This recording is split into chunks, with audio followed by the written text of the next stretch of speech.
effectivement, bon début de semaine. Maude Belleville, je suis conseillère pédagogique en évaluation et en inclusion scolaire. Je vais laisser Ève se présenter avant de poursuivre. Donc, Ève Morin, conseillère pédagogique en inclusion scolaire, principalement pour l'unité 5, avec un petit bout au secondaire là, avec mes collègues Ariane et François-Olivier. Donc, ce matin, on commence la semaine avec un sujet super simple, puis vraiment ben relax, là, l'inclusion scolaire. Non, quand même. On va essayer on vous a préparé quelque chose d'assez, on pense là, d'assez accessible et tout, parce que c'est vrai qu'on pourrait aller dans, plusieurs directions, puis aller en profondeur sur beaucoup, beaucoup d'aspects, parce que c'est un sujet qui est, en fait, oui, qui mérite qu'on peut le travailler en profondeur sur, vraiment plusieurs éléments. Mais on est vraiment tenté, en fait, de faire comme plus, une mise en bouche, là, disons, ce matin avec vous. Hem, on va commencer par, en fait, l'écoute d'une petite vidéo pour, mettre en place certains concepts associés, à l'éducation, inclusive.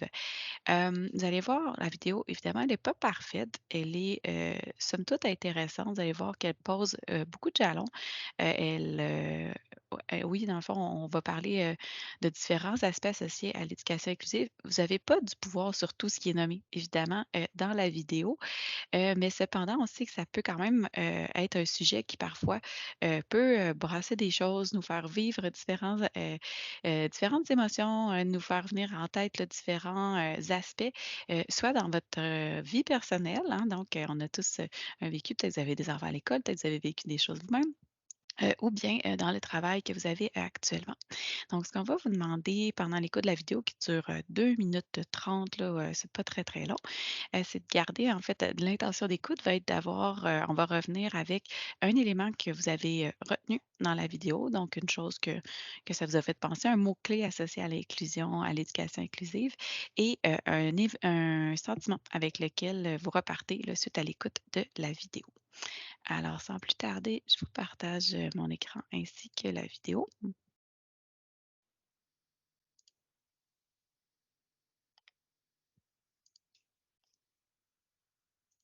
Nous sommes tous différents. Le rapport mondial de suivi sur l'éducation 2020 sur l'inclusion et l'éducation estime que l'éducation est plus forte lorsqu'elle s'ouvre à la diversité.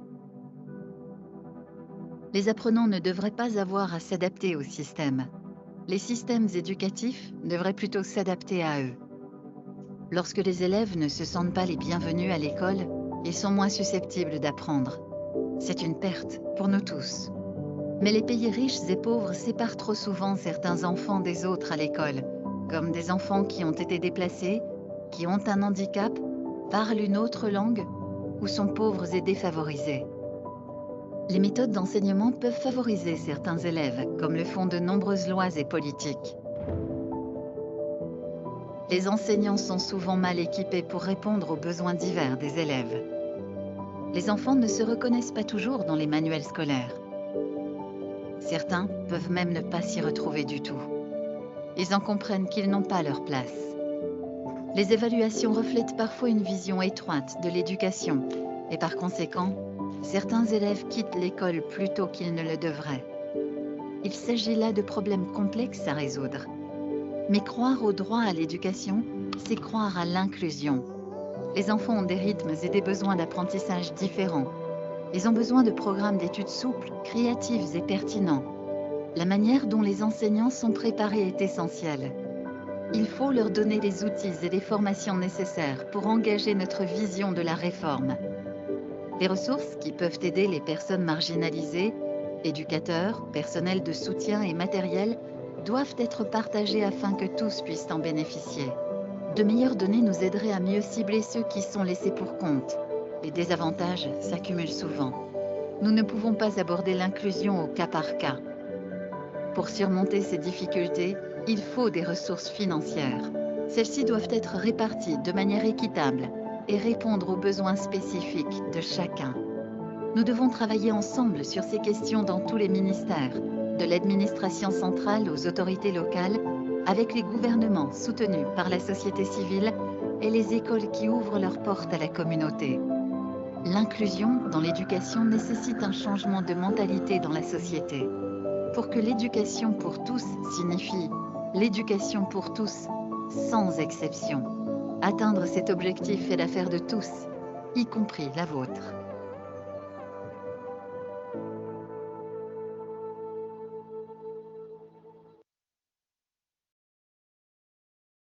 Alors voilà. Donc je vous laisse en fait, 1 minute pour, noter un élément, de contenu retenu et un sentiment que cette petite vidéo a pu, avec lequel vous repartez en lien avec, l'écoute de la vidéo.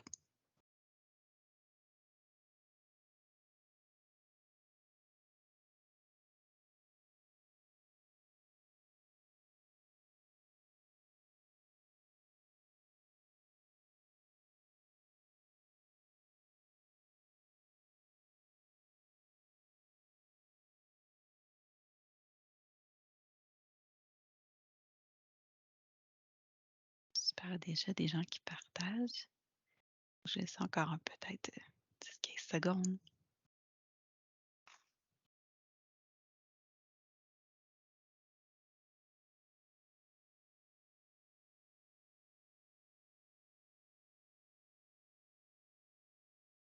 Excellent.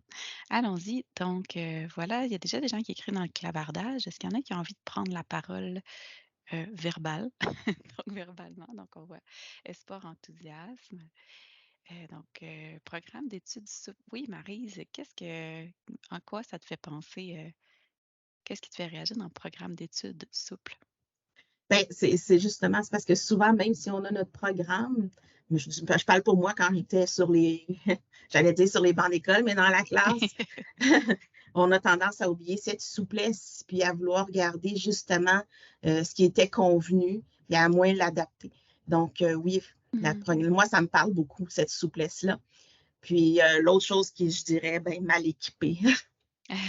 Malheureusement, il faut qu'on soit plus équipé, mais autant pas juste au niveau des spécialistes qui sont autour ou bien des professionnels, je veux dire, qui sont autour, mais, excusez-moi, je suis malade, là, mais aussi nous-mêmes, être renseignés, informés, puis savoir les pistes de solutions qu'on peut utiliser.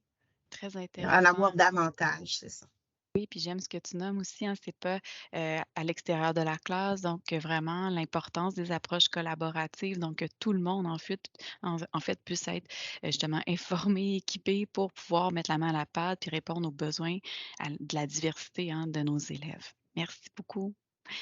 Des méthodes, oui, Christine, j'imagine, c'est la même chose un peu que Maryse ou est-ce que tu voulais ajouter quelque chose en lien avec ce que tu nommes dans le clavardage?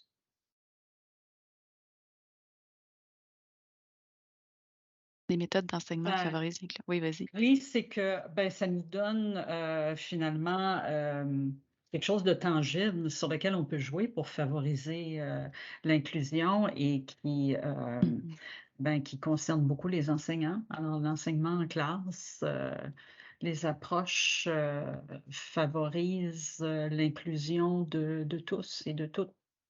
Super, merci beaucoup. Donc, je vois beaucoup d'espoir, des changements de mentalité, ouverture, innovation, des beaux sentiments positifs. Ça commence bien la semaine. Merci Il y a une beaucoup. main levée, Maude. Oui, Ah, parfait, qui vient vas-y. d'être baissée, mais Patrick, vas-y. Ce qui a retenu mon attention, c'est vraiment que les enseignants peuvent être mal outillés justement pour aller au bout de ce processus-là. Moi, je suis issu du secondaire. Je pense qu'avec le volume d'élèves que certains enseignants ont, là, je pense que ça devient un défi supplémentaire. Le fait que certains enseignants ont beaucoup d'élèves, là, je pense à bon, moi, je suis issu du domaine des sciences, donc une tâche pleine en sciences, c'est 6 groupes. Ça fait près de 180, 190 élèves. Il y a des enseignants où c'est plus. Donc, c'est tout un défi au travers de ce volume d'élèves-là. Puis le fait aussi que les enseignants voient les élèves moins souvent qu'au primaire.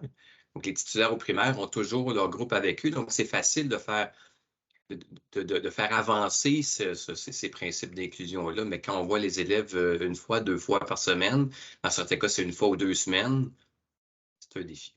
C'est moins évident, tout à fait. Puis une des clés va être aussi, ben, on en a parlé un peu tantôt, mais je le vois, approche systémique, et cetera. Donc de faire équipe, hein, donc on n'est pas seul là-dedans. L'importance des approches collaboratives en lien avec Mhm. l'inclusion, c'est vraiment une des clés importantes. Et l'autre clé va être aussi de prendre en amont, en considération finalement la diversité des besoins de nos élèves. Et ce n'est pas dans une approche individuelle par élève, mais vraiment Exact. d'essayer de les regrouper par, type de besoin, puis qu'est-ce qu'on peut planifier avant. Donc plutôt que de venir en réaction à, mais c'est vrai que ça demande un temps d'adaptation et beaucoup moins évident, Patrick, j'en conviens, quand on a, 200 élèves. Donc de voir dans le fond quelle est la diversité, quels sont les besoins de nos élèves. Des fois, ça peut prendre quelques cycles de 9 jours avant, de pouvoir, les voir. Merci. Je fais du pouce, Maud, avec ce que tu dis. Dans le fond, c'est que tu es vraiment dans la planification. Tu sais, on a souvent Oui. l'image là, de l'escalier versus la rampe, puis tu as le concierge qui, je pourrais peut-être aller la chercher, là, mais tu as le concierge qui veut déneiger les escaliers absolument, puis qui a un élève qui dit, mais si vous déneigez la rampe, tout le monde va pouvoir passer, tandis que si vous déneigez les escaliers, tout le monde ne peut pas nécessairement passer.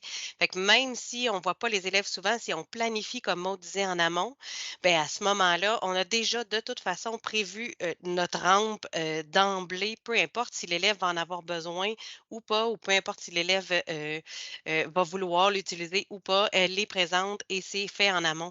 Ben, je mets la rampe d'escalier, là, mais ça peut être toutes sortes de possibilités. Là. C'est ce que la différenciation finalement apporte là, Mmh. comme planification. Oui. On Puis je vois avait. Ouais, Je vas-y. vois aussi des éléments en lien avec Vision Utopiste. Bien sûr, je dis la vidéo était pas, parfaite ou parfois, bon, un peu, on met ça super beau et tout. Et c'est sûr qu'il y a des écueils, évidemment. Par contre, je pense qu'une autre des clés, on en vient dans les approches collaboratives. On a demandé, regarder en fait les besoins des élèves, la diversité des besoins, planifier en amont. Mais une autre des clés qui peut être simple, c'est qu'en fait, d'utiliser cette diversité-là comme un levier, plutôt que de voir ça comme, je dirais, un défi ou une entrave à, mais comment je peux utiliser les forces de mes élèves, dans mon groupe classe? Ça, c'est aussi un autre élément, sur lequel on peut miser finalement quand on parle, d'inclusion scolaire. Est-ce que tu voulais ajouter autre chose, Ève? Il y avait d'autres éléments? Ouais, ben, il y avait une main levée qui s'est baissée. Ah Fait OK, que j'ai pas vu. elle est baissée. Parfait. Il y a peut-être une Ah, ah, ouais, oui, elle est de allez-y. retour. Allez-y. Alors, bonjour tout le monde, je suis nouvelle dans votre groupe, mais vieille prof dans un milieu hyper multiethnique et très, très, très diversifié à tous les plans, là, que ce soit socio-économique, ethno-culturel et religieux. Donc, c'est là-dedans que je baigne depuis pas loin de 30 ans.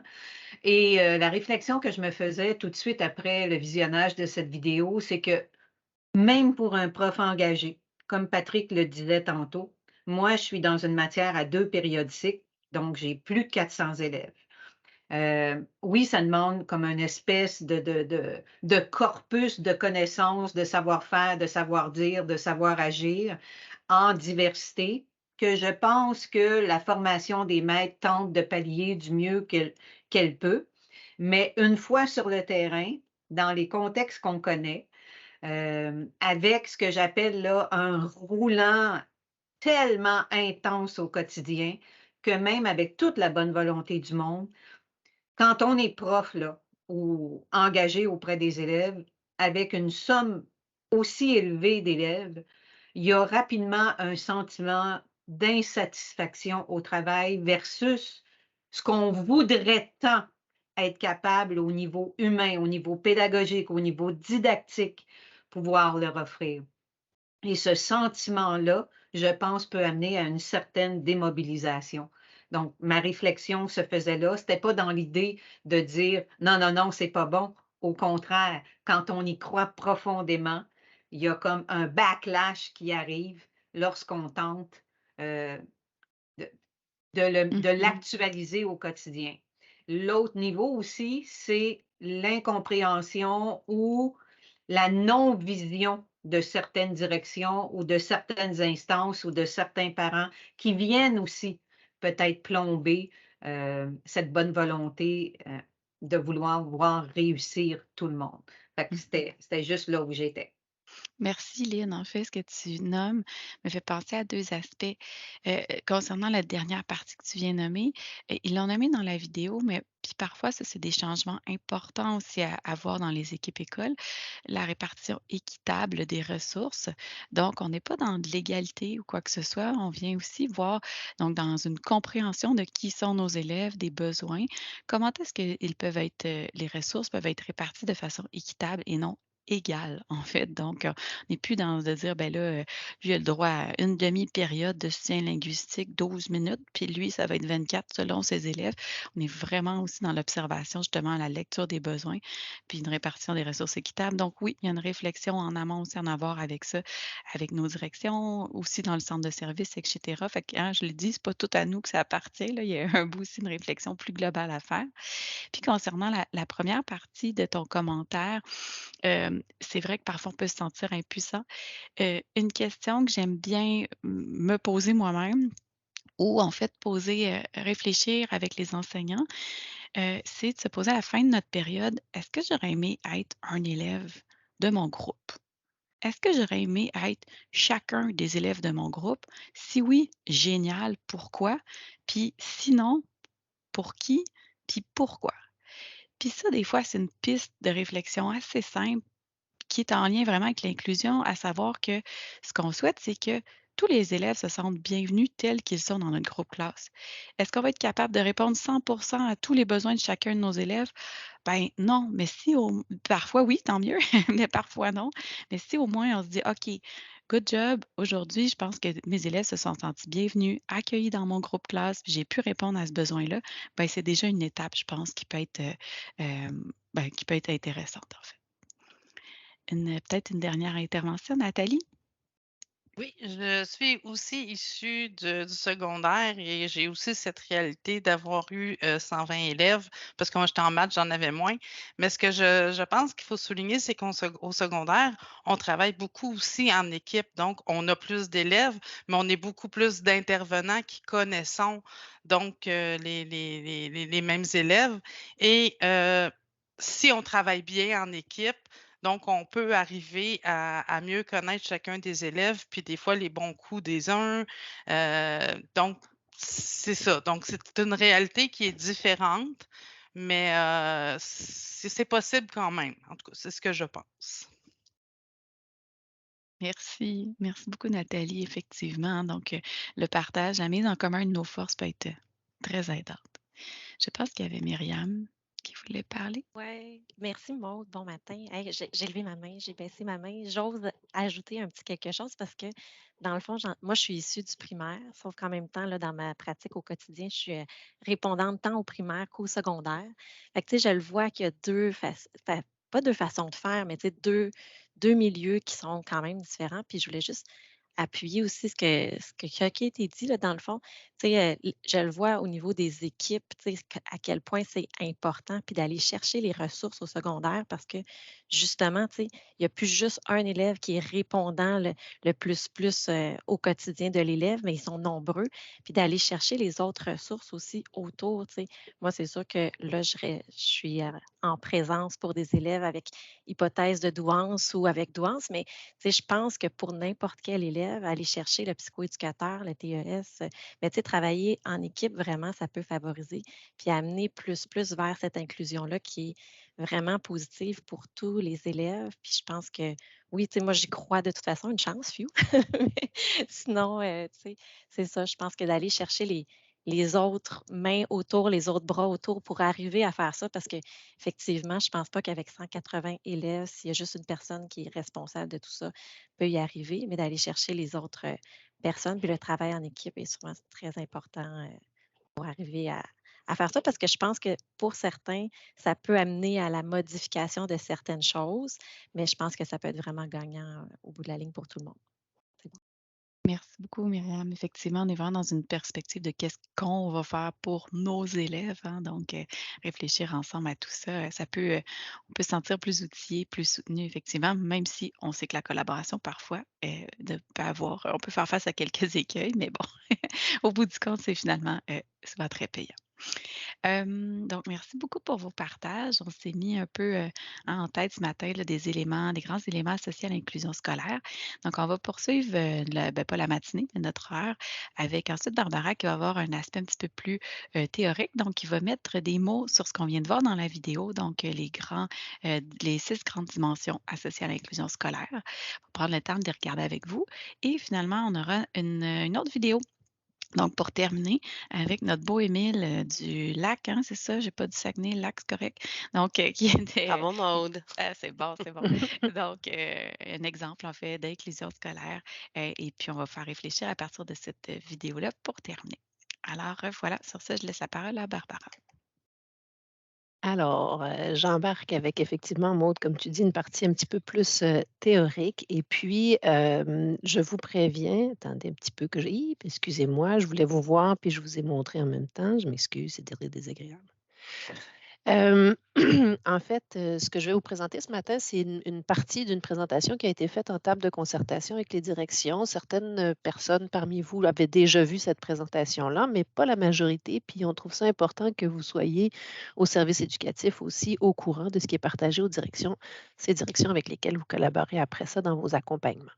Donc en gros, petit état de situation au CSS, à la FGJ, c'est un portrait qui date de l'année passée. Donc, en fin d'année passée, on avait 76 366 élèves à la formation générale des jeunes, parmi lesquels 20 000 élèves, 20 607 élèves avaient des plans d'intervention.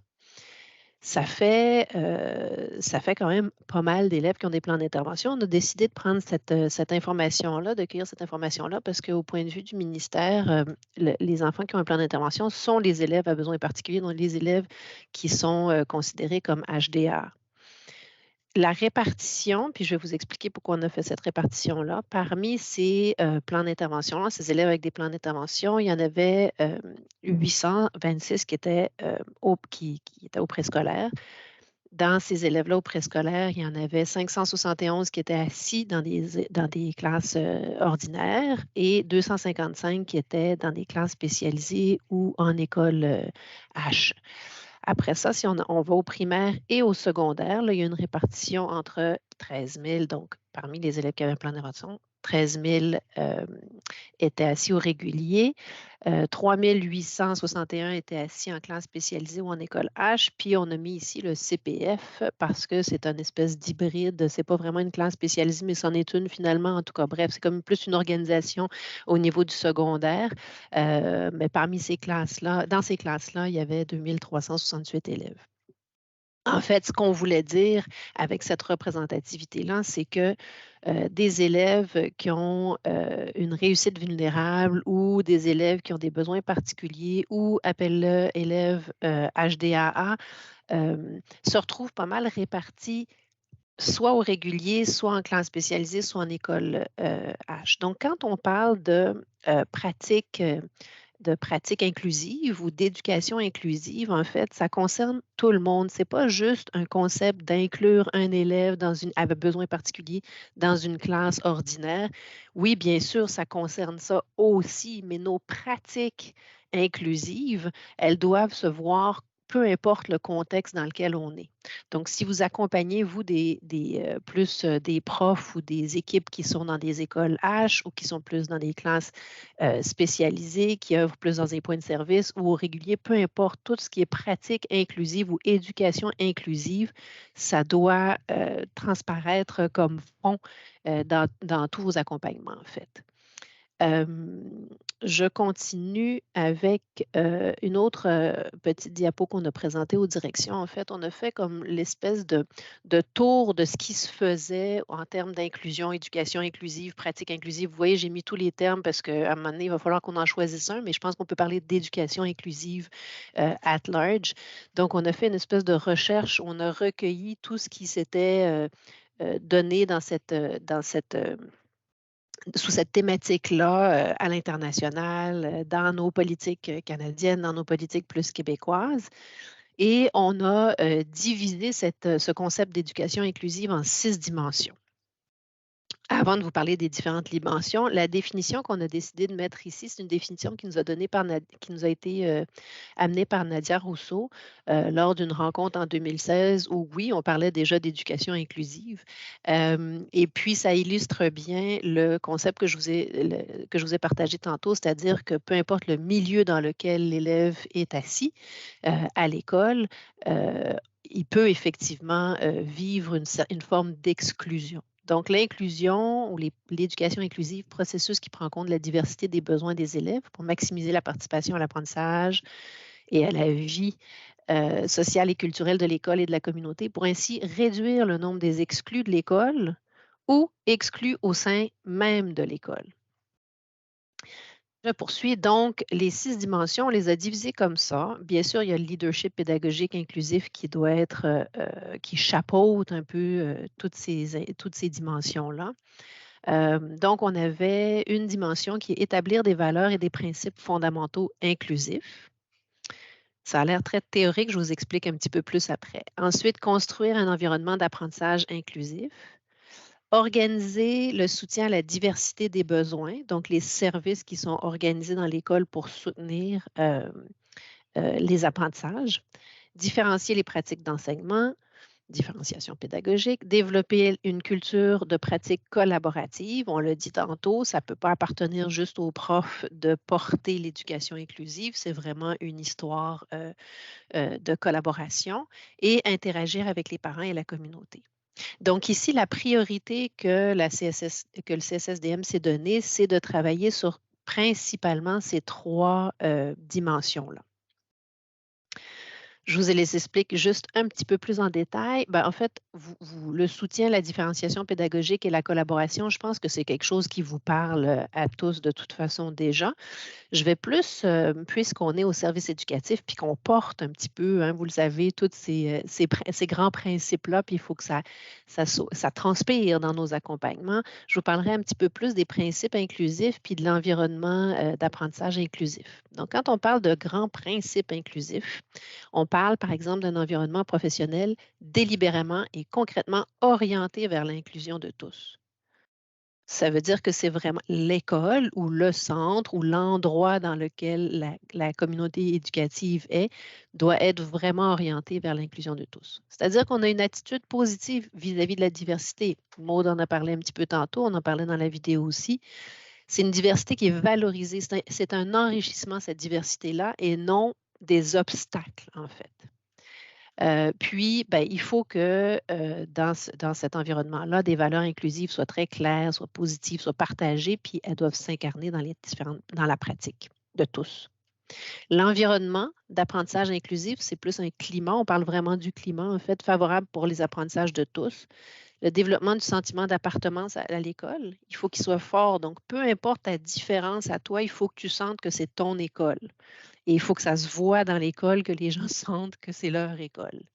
Les attentes sont élevées envers tous les élèves, puis je rajouterais envers tous les intervenants aussi. Donc, dans notre accompagnement, on y croit. On pense que tout le monde peut réussir et tout le monde peut s'améliorer, que ce soit adulte, enfant, peu importe.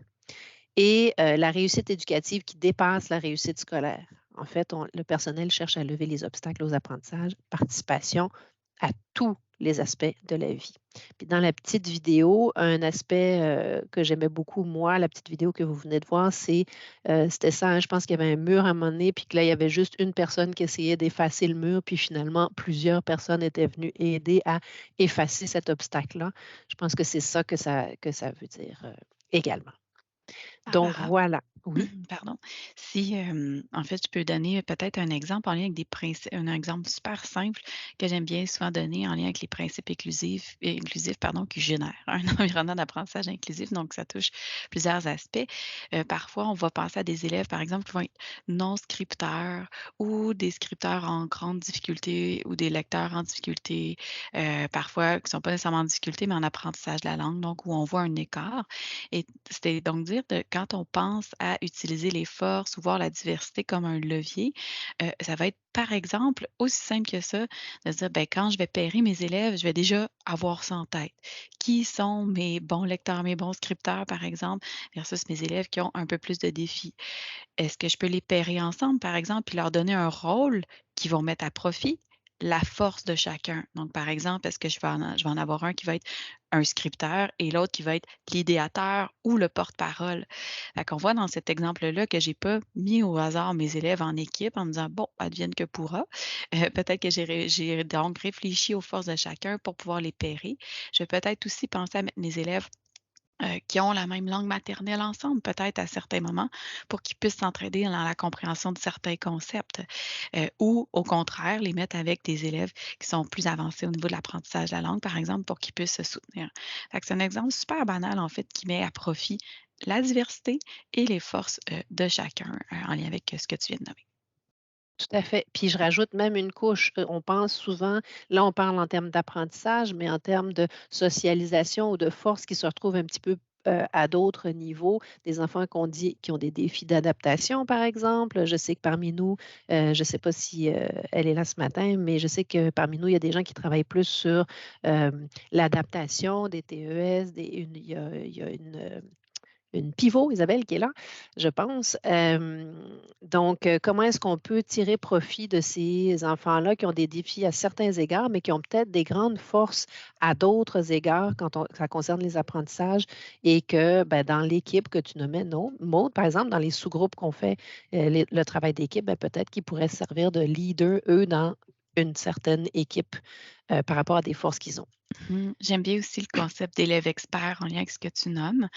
C'est donc dire que, par exemple, tous les élèves d'un groupe, peuvent avoir une force dans un domaine X et à ce moment-là, peuvent être l'expert ou, les autres élèves vont se référer à certains moments. Ça peut être l'expert, d'un logiciel informatique, l'expert, de peu importe, je suis certaine que tout le monde a assez d'imagination pour voir, dans le fond, comment on peut mettre à profit, finalement, chacun des élèves, du groupe, qu'on soit finalement au primaire ou au secondaire.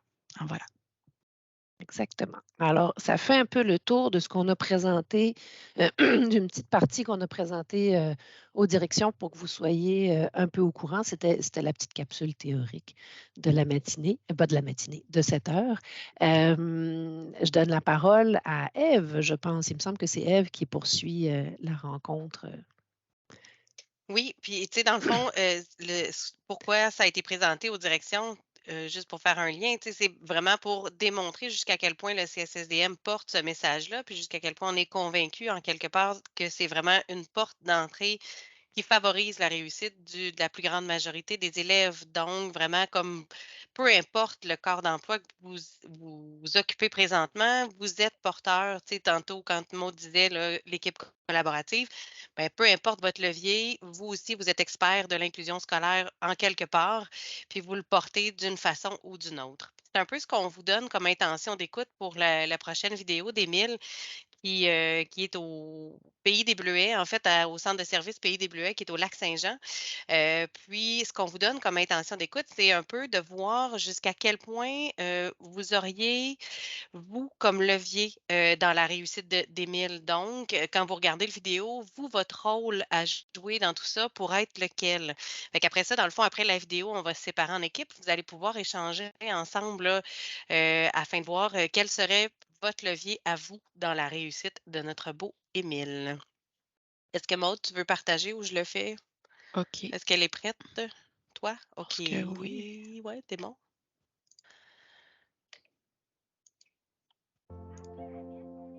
Émile C'est a bon? un Ouais, impact merci. majeur sur l'ensemble de l'école. Tous les enfants connaissent Essayez de Émile. pas Tous accrocher sur les l'accent, enfants ont le goût idéalement. d'aimer Émile. Émile, avec tout ce qu'il est, amène beaucoup d'amour. C'est tellement différent de nos années. Émile apporte un respect des différences que nous autres, on n'avait pas. L'Association du Québec pour l'intégration sociale tient à souligner des exemples exceptionnels d'inclusion scolaire d'enfants vivant avec une déficience intellectuelle. C'est grâce au travail de parents, de direction d'école, d'enseignants et d'intervenants dévoués que ces initiatives profitent non seulement à l'enfant concerné, mais aussi aux autres élèves et à toute la communauté. Voici l'histoire d'Émile, de Dolbeau-Mistassini. C'est un enfant qui est très, très curieux, Lui, il pose beaucoup de questions pour en apprendre davantage. Ensuite de ça, les travaux d'équipe, il participe, toutes les matières, il assiste à toutes les matières. En fin de compte, il suit le programme de 4e année, mais on doit modifier nos exigences. Les miennes sont, je baisse mes exigences. Après ça, lors de la correction, ben, c'est sûr que c'est différent. Au niveau de la lecture, il a appris à lire. Puis pourquoi qu'on le sait, c'est bizarre à dire parce qu'Émile est non-verbal, mais on le sait par les questions qui viennent avec les lectures. Il performe très bien à ce niveau-là. Du côté de l'écriture, il fait de courtes phrases de 3 mots. Émile aime auto. À l'aide de son ordinateur, il y a un programme WordQ où il y a un prédicteur de mots. Ça l'aide. Mathématiques, concept, il comprend la multiplication, division, addition, soustraction. Puis tout ça, je dirais qu'on y va avec son champ d'intérêt. Moi, j'ai toujours été en faveur de l'intégration. Il s'agit d'avoir une ouverture d'esprit. Ils ont tellement à nous apporter, que ce soit autant professionnellement que personnellement. Un conseil que je donnerais à quelqu'un qui veut intégrer un élève différent dans sa classe, ben, c'est de prendre le jeune au même pied d'égalité que les autres. C'est impossible qu'on ne puisse pas aider ce jeune-là à cheminer, à avancer. Il va avancer à son rythme, mais on va partir d'un point A, puis on va l'amener à un point B. Il va progresser. Bien, mon rôle à moi, c'est d'accompagner Émile au quotidien dans la journée à l'école. J'ai à travailler en collaboration avec l'enseignante pour adapter le matériel ou modifier le matériel pour que Émile puisse faire le même travail que les amis dans la classe. Émile, sa façon de communiquer, c'est beaucoup par des gestes. C'est sûr qu'en début d'année scolaire, on prend le temps de montrer à tous les amis de la classe les gestes à Émile. Sauf que ceux qui connaissent un petit peu moins Émile dans l'école, j'ai à traduire un petit peu les demandes à Émile parce qu'Émile aime beaucoup communiquer avec les amis ou avec des adultes, des nouvelles personnes qui rentrent dans l'école. Émile a souvent des questions à leur poser.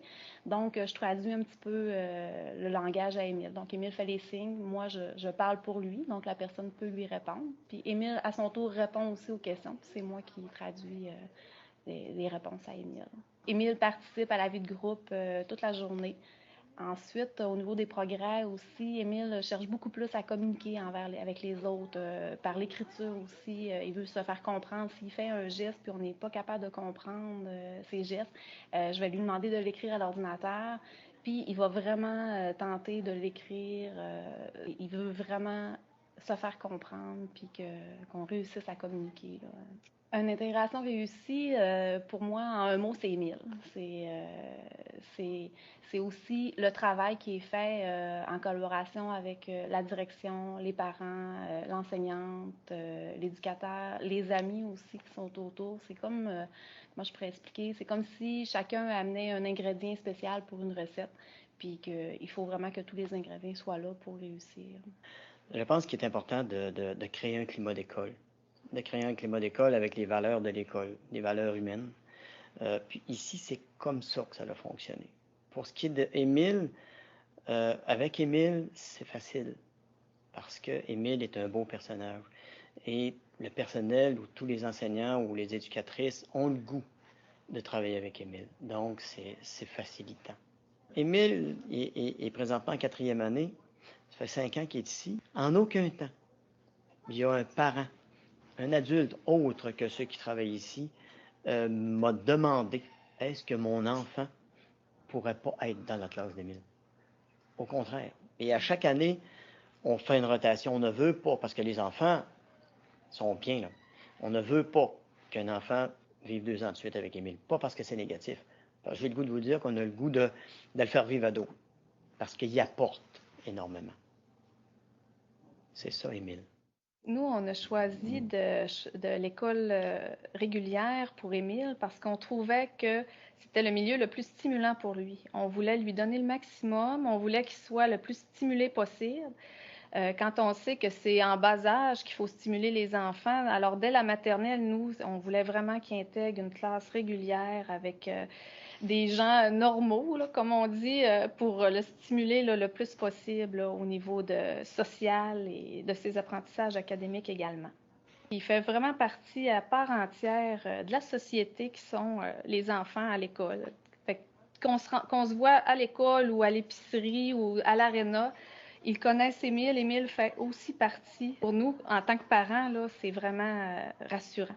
Le fait que Émile ait été intégré à l'école régulière a amené un événement que j'aurais jamais pensé quand Émile était petit, c'est qu'à un moment donné, ses amis sont venus le chercher pour jouer. Alors, quand je vois des amis arriver à la porte, ils viennent chercher mon garçon. Alors, vraiment, pour mon cœur de mère, c'est vraiment inespéré et très touchant. Et de voir que c'est sincère, les enfants, c'était naturel. Ils sont venus chercher Émile pour jouer. Puis, ça peut paraître banal pour une autre maman, mais pour moi, là, c'était extraordinaire. Moi, j'espère qu'Émile va toujours être un petit garçon heureux. Présentement, il est heureux. Il y a des amis, il y a des gens qui s'occupent de lui, il y a des gens qui lui donnent de l'attention. C'est ce qu'il aime. Je voudrais pas que ça arrête. Je voudrais que même le jour où il n'ira plus à l'école, qu'il soit heureux quand même. Puis pour ça, je pense qu'il faut pas l'isoler. Il faut vraiment qu'il soit à part entière un membre de la société. En tout cas, j'espère qu'on va être capable, même au niveau du travail, d'y trouver sa place, même si elle est petite.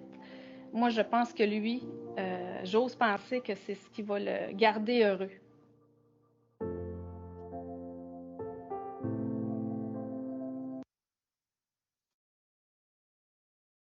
Donc, c'était un exemple là, concret parmi tant d'autres. En fait, là, on aurait pu en prendre un au CSSDM, clairement, là, mais la vidéo était toute prête. Puis, je pense que c'était quand même inspirant comme vidéo, ce que j'ai vu dans les commentaires aussi, là.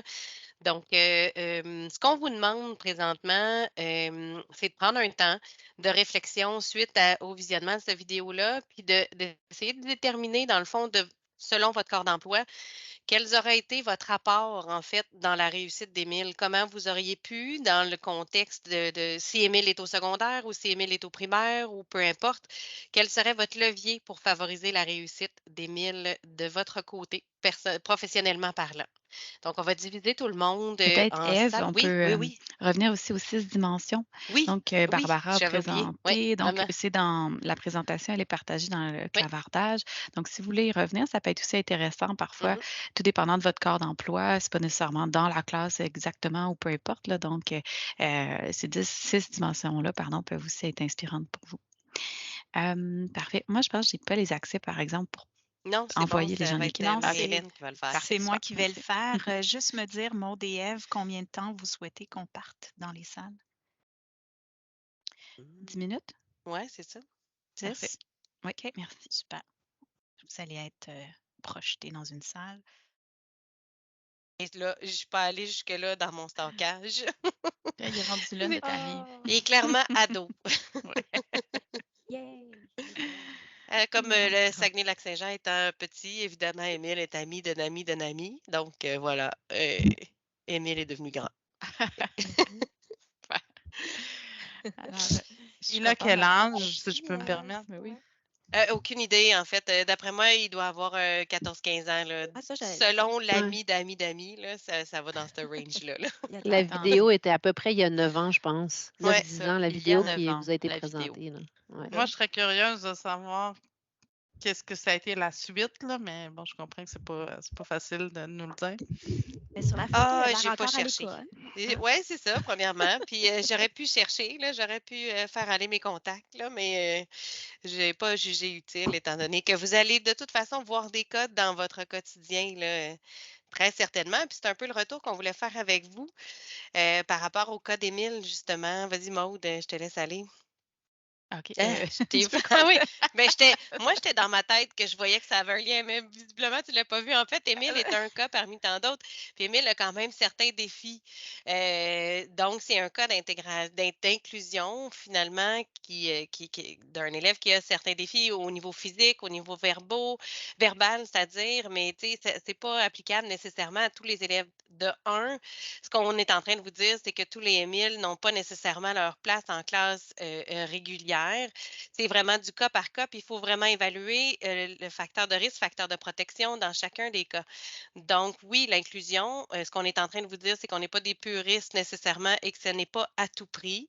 On voudrait surtout pas que vous compreniez ce message-là. Par contre, on sait très bien, puis on veut que vous soyez conscients que c'est souvent la voie la plus favorable au niveau de la diplomation, au niveau de la réussite, au niveau de l'estime de soi.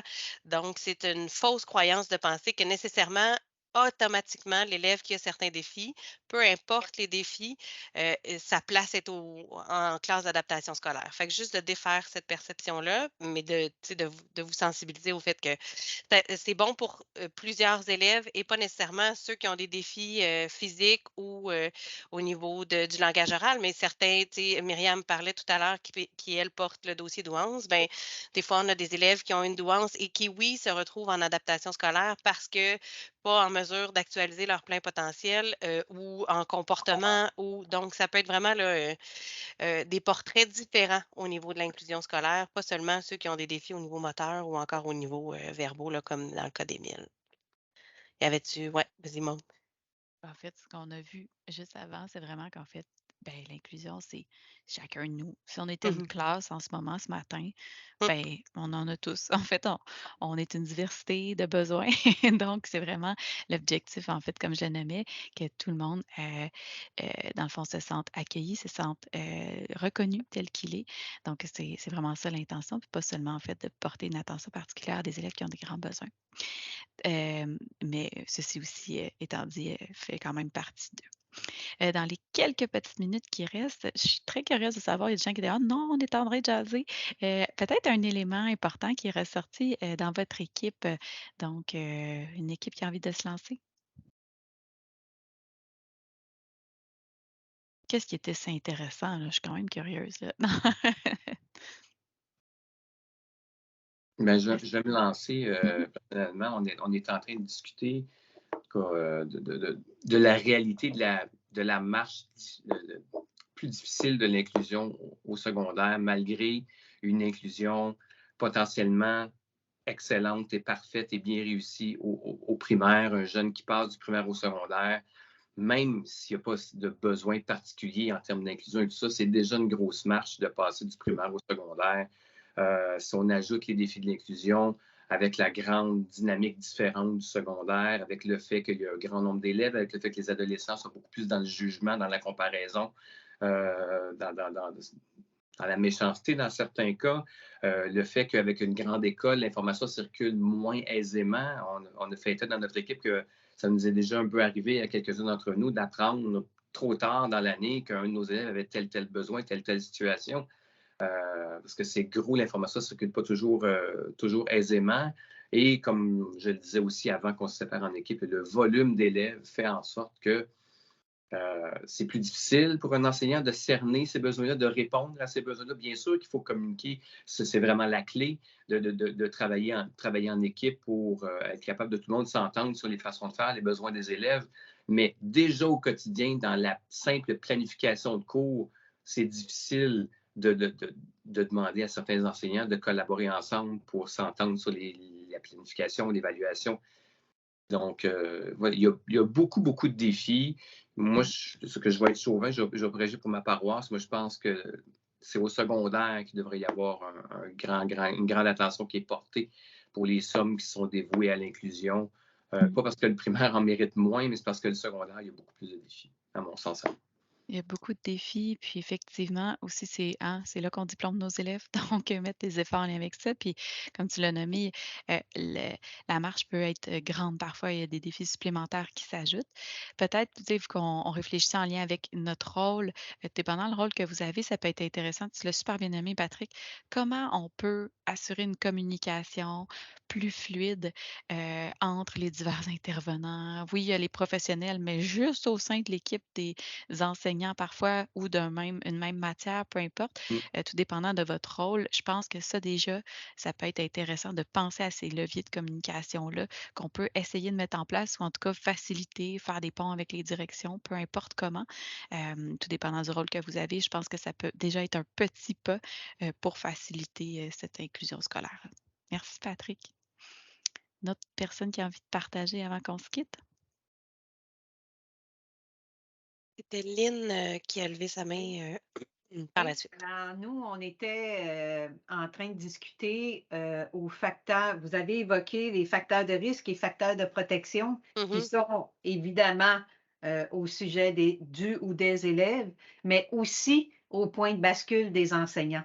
Parce que si on évalue le facteur de risque et le facteur de protection des élèves à être inclus ou à faire partie de cette grande communauté éducative pour ensuite être mieux outillés pour la société en général. Qu'en est-il de cette évaluation-là, mais pour les enseignants en poste? Donc, ça fait le lien avec ce que Patrick parle. Et en même temps, moi, ce que j'essayais de dire, c'est que pour des gens qui sont engagés et que le système ne soutient pas au sens large, pour toutes sortes de raisons, toutes sortes de facteurs.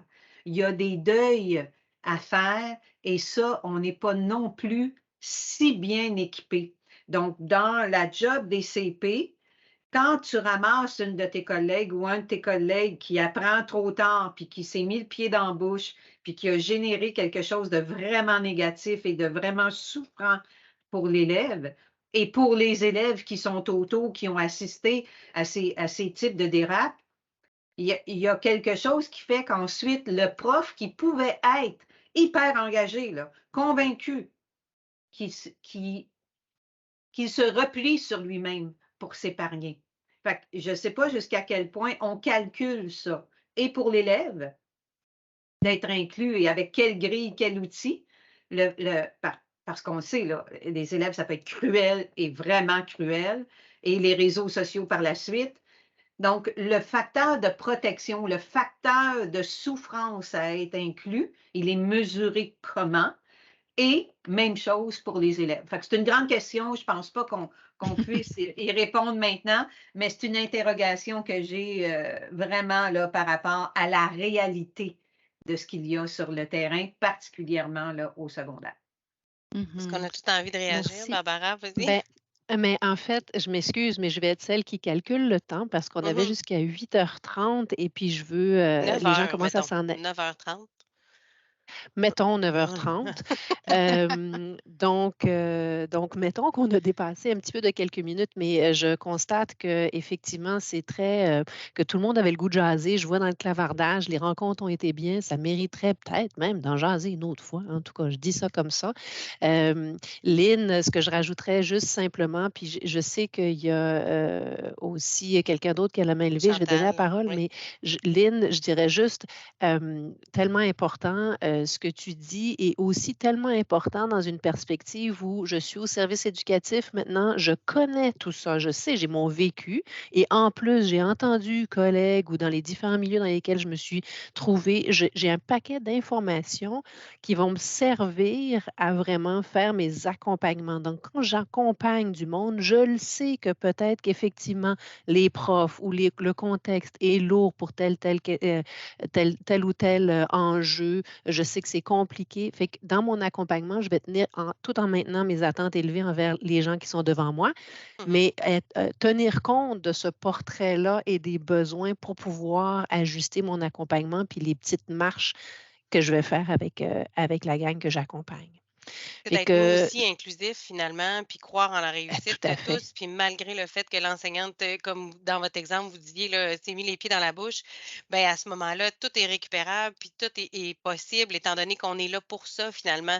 Dans votre contexte, c'est d'accompagner, puis d'y aller avec une approche bienveillante, sachant très bien, tu sais, ayant votre bagage aussi, sachant que c'est pas évident, mais que c'est possible en quelque part, puis c'est d'y croire, puis de réussir à raccrocher finalement puis à répartir le poids aussi. On est ensemble là-dedans, puis c'est là notre levier comme conseiller pédagogique, puis je parle juste dans votre contexte à vous comme conseillère pédagogique, mais tu sais, qu'on est ensemble là-dedans, puis que c'est ça notre rôle comme conseiller pédagogique, c'est d'accompagner pour soit, c'est d'apprendre finalement de cette situation-là, puis de construire à partir d'eux pour justement là, faire mieux la prochaine fois, puis tu sais, de ne pas laisser seule la personne qui justement est à récupérer en petites miettes. Là. Donc, je vais laisser Oui, Chantal oui, juste faire son gère-nous, gère-nous. commentaire parce qu'elle a sa main levée, puis peut-être juste très, très, J'arrête de très, parler. très rapidement, Chantal, puis après ça, on va conclure puis se laisser. Ça va être très rapide. C'est que, dans le fond, la raison pour laquelle on est aussi passionnés ce matin, c'est que c'est un sujet qui est vraiment très, très présent et urgent en ce moment. J'essayais de me remettre en position que ce matin, on est en insertion professionnelle, donc on a un flash en lien avec l'inclusion. Puis oui, on a saisi que vous étiez là, qu'il y a une belle équipe aussi pour nous aider, mais je pense qu'il y a un besoin que ça soit creusé puis qu'on en parle encore plus et non pas seulement en 1 heure ce matin, parce que c'est quelque chose qui fait partie de notre quotidien, même si on n'est pas dans les écoles constamment. Puis le bien-être à l'école, c'est un sujet qui est très important, puis on essaie beaucoup d'entrer ça dans nos accompagnements, d'essayer de changer un peu la vision des enseignants. Je parle pour le secondaire parce qu'il y a beaucoup d'élèves qui sont mal vus par les enseignants par le fait qu'ils sont des ados, puis que peut-être que les enseignants ont besoin d'avoir certains enseignants ont besoin d'avoir un rappel sur qu'est-ce que l'adolescence et comment agir de façon positive avec les élèves, mais ça nous dépasse. Ça ne peut pas reposer sur nos épaules. Puis je pense qu'il y a beaucoup de ça aussi dans les discussions qu'on avait ce matin. Fait que dans le fond, c'est une demande. Ma main levée, c'était aussi une demande pour voir est-ce que c'est un chantier qui est en cours, est-ce qu'on va être mis à contribution pour travailler sur ce chantier-là et comment on va pouvoir accompagner les enseignants encore plus précisément avec des solutions, parce que c'est bien beau de les écouter puis de dire oui, c'est vrai, il y a des difficultés, mais il faut aussi apporter des solutions à tout ça là, pour que les élèves soient encore plus heureux en classe. Merci beaucoup. Je pense que, tu sais, dans les commentaires, nous autres, on se réajuste constamment aussi. Après notre rencontre, on se reparle puis on se dit, ah, il y a une demande, comment est-ce qu'on pourrait répondre à cette demande-là? J'ai vu aussi une question par rapport aux directions adjointes, etc. À suivre, 3 petits points, puis je dirais, bienvenue au service éducatif. C'est ça votre job. Donc oui, c'est un chantier que vous avez. Donc, c'est sûr que, tu sais, je vous encourage à parler, à surtout travailler en équipe collaborative. Là, le but de l'insertion professionnelle aussi, c'est de se rencontrer, entendre ce qui se jase, puis pouvoir après ça, vous, avoir des liens. Hey, j'ai le goût de parler à, tu sais, une telle qui nous a parlé de telle affaire. Fait que, n'hésitez pas à mousser ces équipes-là. On a largement dépassé le temps, donc je veux profiter de 30 secondes d'écart pour remercier Maude et Ève qui sont venus nous faire la petite présentation ce matin. Merci beaucoup. La présentation a été déposée dans l'équipe Teams aussi, ainsi que d'autres documents que vous irez voir quand vous aurez le goût. J'allais dire le temps, mais non, le goût. Et puis, on se revoit, je crois bien, là, collègues de l'insertion professionnelle, moi, je me trompe tout le temps, mais je pense qu'on se revoit la semaine prochaine déjà dans une présentation connaissance du service. Je pense bien que c'est Josée de Champlain qui va venir nous parler de son petit BEDP numéro 5, données institutionnelles et données statistiques, en fait. Donc, venir nous présenter un petit peu son travail dans ce contexte-là. Fait que merci beaucoup à tout le monde d'avoir été là, d'avoir prolongé de 8 minutes. Je vous laisse partir votre semaine. Bon lundi. Merci beaucoup. Bye. Merci. N'hésitez pas à nous contacter. Il n'y a pas de souci.